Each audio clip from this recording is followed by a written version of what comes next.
So this is Craig's music studio. I drove back from Denver today and I got into town and I came back in here, the music room, for something, and I saw the stack of records that I bought a week ago at a garage sale. So there's some good goodies in here. First one is Tattoo You by the Stones.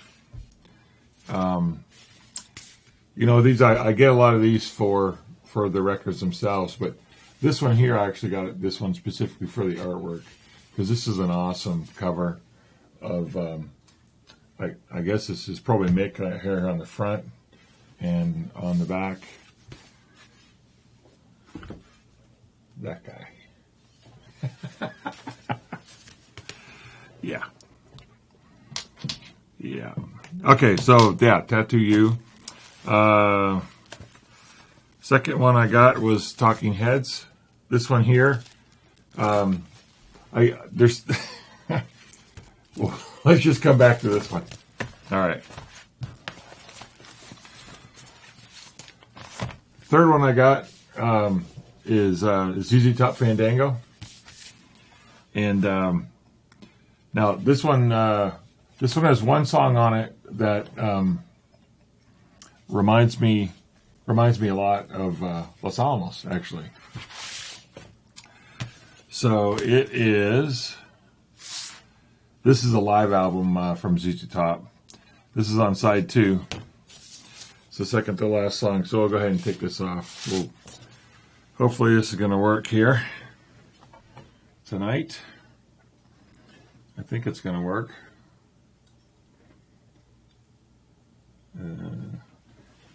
This thing here, no, that's got to go over a little bit more.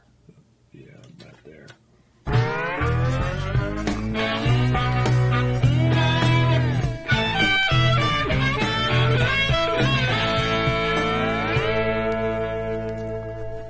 Okay, so that was Mexican Blackbird, but this is the song here, Heard It on the X.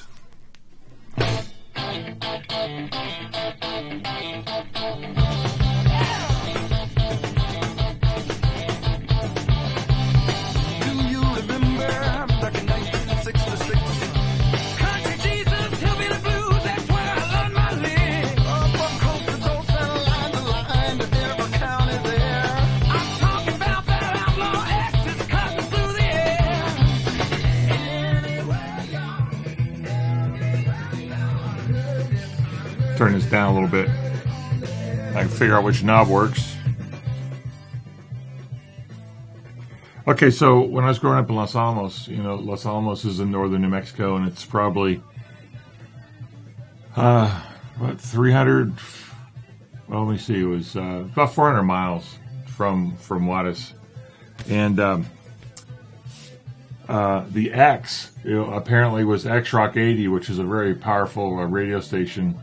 Coming out of Juarez, and they play American music. I don't think that's the case anymore, but Heard It on the X is a song from ZZ Top, because apparently wherever they were in Texas, they could hear it on the X.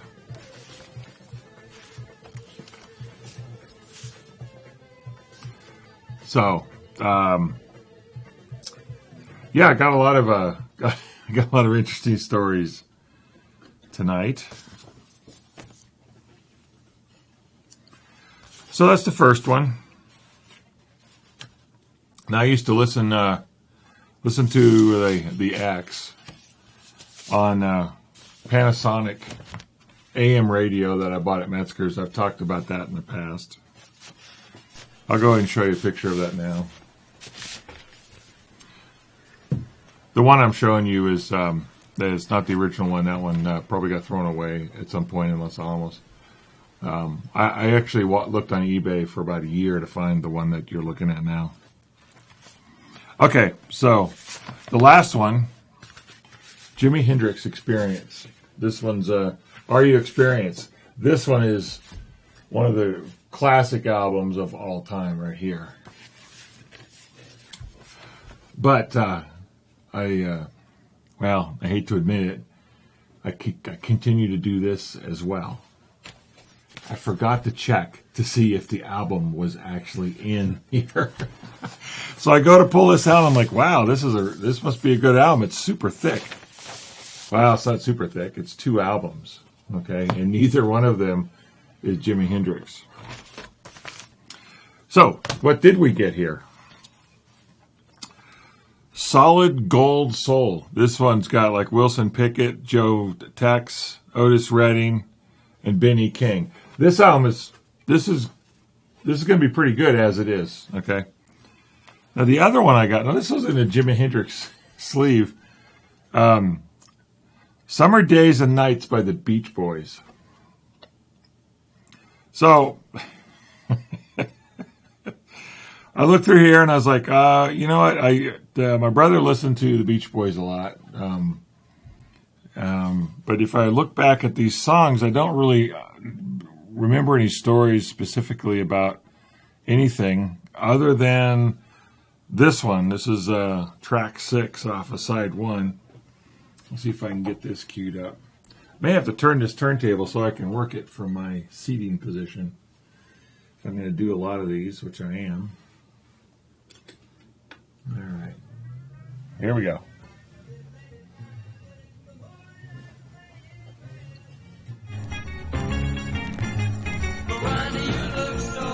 Here we go.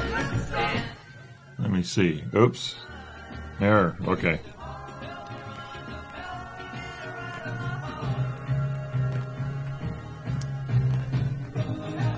Okay, this one is okay, wait a minute. I got too many knobs going today. Here. All right, that's the one I want to turn down. Okay, so yeah, I have a volume on this receiver. I got a volume up here. I got 2 volumes on the mixer. I'm using the mixer tonight. So anyway, yeah, because one thing I didn't talk about was I got a new microphone here. You probably didn't notice that, but you probably did. Anyway, help me, Rhonda. When we lived in Pittsburgh on Birchfield Road, this was a popular song in the 60s. And I only knew one Rhonda. That was our next door neighbor, Rhonda Williams. That was a friend of Karen's. And, you know, this was probably when I was 5 and 6 years old. So I really had no idea why the Beach Boys would want my sister's friend who lives next door to help them. Hey, I was a kid, okay. But now I think I know 2 Rhondas, Rhonda Williams, and in Las Cruces, a friend of Scott Clemens, Scotty Dane, Rhonda McNutt.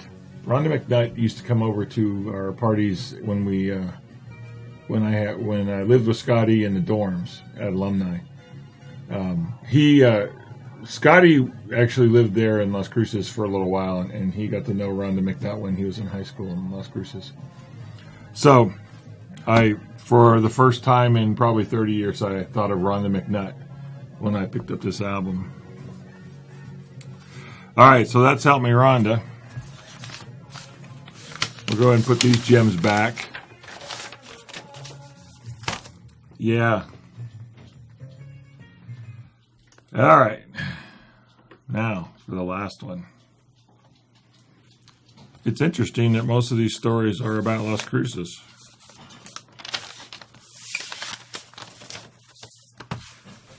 Okay, so the last story here is about this album, Talking Heads. Now, this album came out in 1983, and this is the one with Burning Down the House on it. This one actually is a great album. On CD, this one's a really good one to listen to on a very good stereo. It's got a good dynamic range, but we're going to listen to it on this album here. And, okay, so this guy here, the song 2 songs on this album I'll talk about.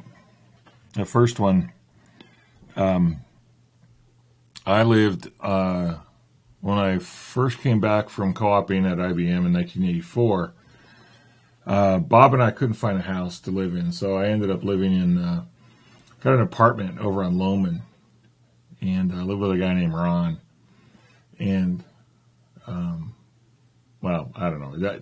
I was living with Ron at the time. I think this was 1984. Yeah, it must have been, because this album's in 1983.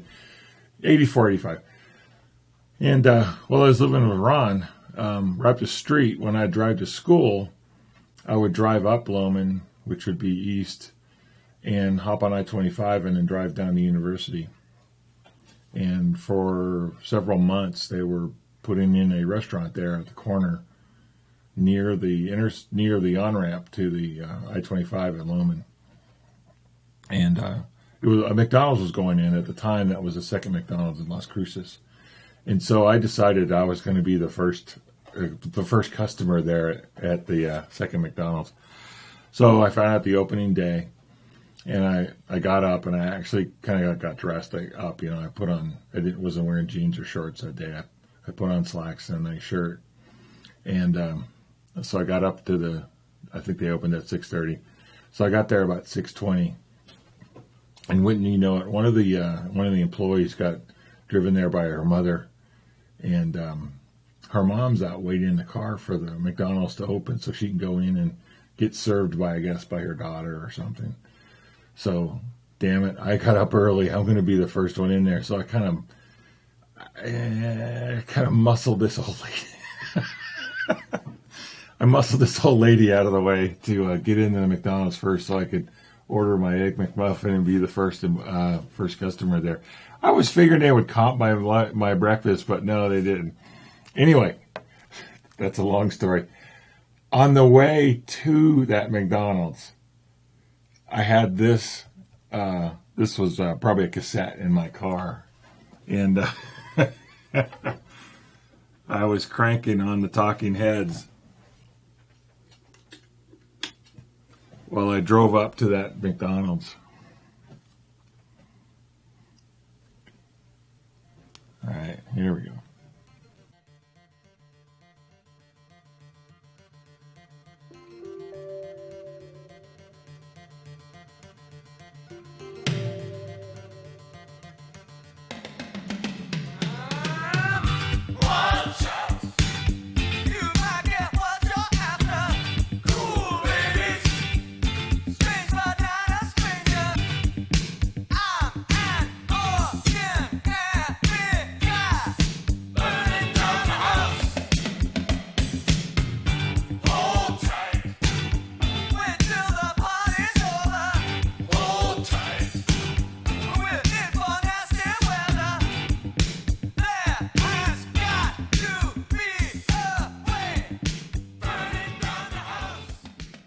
Sorry, I totally messed up the audio on that one. I'll get the bugs worked out of this and that volume and all that stuff, because I want to throw this together so I can make one tonight. Anyway, so the other thing about this album is whenever I need I'm not gonna say a mixtape, but let's say I need a background track for something, and I need to be kind of instrumental for a while, but it needs to be short but kind of funky sound. I always pick the last song on this album. So you aficionados out there know exactly what I'm talking about. It's we'll go ahead and turn this little guy over, and we will close out with this song. This is one of my favorite Talking Head songs, is this one.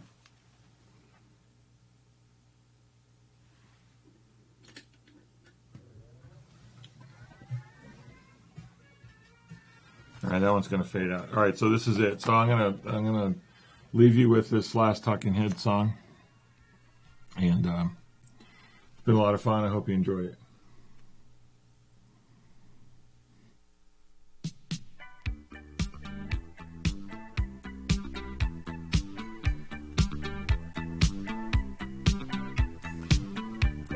This must be. Oh, this must be the place by the Talking Heads.